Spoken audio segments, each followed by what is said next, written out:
অসীম সাহস নিয়ে পথ রুখে দাঁড়িয়েছিলেন বন্দুকধারীদের, আর যার বীরত্বে নিশ্চিত মৃত্যুর হাত থেকে বেঁচে ফিরে যুক্তরাষ্ট্রের স্যান ডিয়েগোর ইসলামিক সেন্টারে আটকা পড়া মুসল্লি আর নিষ্পাপ শিশুরা।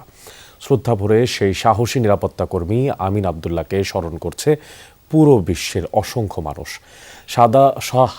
সদা যে হাস্যোজ্জ্বল আর ভালো মনের মানুষ হিসেবে পরিচিত ব্যক্তি, বীরত্বের স্মরণে সয়লাভ এখন তিনি নেট দুনিয়ায়।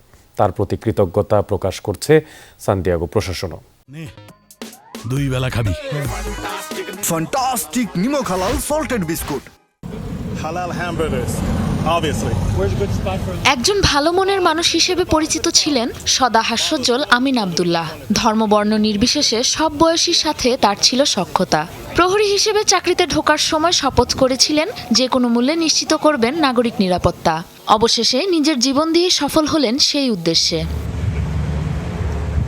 যুক্তরাষ্ট্রের স্যান ডিয়েগোর ইসলামিক সেন্টারে সন্ত্রাসী হামলার সময় নিজ জীবনের তোয়াক্কা না করে প্রতিরোধের দেয়াল হয়ে বন্দুকধারীদের সামনে দাঁড়িয়ে যান আবদুল্লাহ। তার এই অসীম সাহসিকতায় মৃত্যুর হাত থেকে বেঁচে ফিরে মসজিদের মুসল্লি ও ভেতরে আটকে থাকা একটি প্রাইভেট স্কুলের নিষ্পাপ শিশুরা। এক দশকেরও বেশি সময় ধরে ইসলামিক সেন্টার অফ স্যান ডিয়েগোর নিরাপত্তা প্রহরীর দায়িত্ব পালন করে আসছিলেন ৮ সন্তানের জনক ইয়েমেনি বংশোদ্ভূত মার্কিন নাগরিক আবদুল্লাহ। স্থানীয়দের বর্ণনায় তার প্রতিদিনের অভ্যাস ছিল গৃহহীন শিশু কিংবা বৃদ্ধ সবাইকে আন্তরিকতার সাথে স্বাগত জানানো, খোঁজখবর নেওয়া। বিনয়ী এই ব্যক্তির মৃত্যুতে স্তব্ধ পরিচিতরা। ঝড় উঠেছে নেট দুনিয়ায়। তার বীরত্ব, আত্মত্যাগ ও মৃত্যু স্মরণ করে সামাজিক যোগাযোগ মাধ্যমে সমবেদনা জানাচ্ছে অসংখ্য মানুষ। মসজিদ কর্তৃপক্ষ জানিয়েছে, অন্যের নিরাপত্তার জন্য নিজের জীবন বাজি রেখে শেষ নিঃশ্বাস পর্যন্ত পুরো কমিউনিটিকে আগলে রেখেছেন অকুতোভয় প্রাণ আবদুল্লাহ। তার প্রয়াণ ও ত্যাগের প্রতি শ্রদ্ধা জানিয়েছে স্যান ডিয়েগো প্রশাসন। আমরা এখনো ঘটনাটি খতিয়ে দেখছি, তবে পুরো পরিস্থিতি সামলানোর পেছনে সবচেয়ে বড় ভূমিকা ছিল ওই নিরাপত্তা প্রহরীর।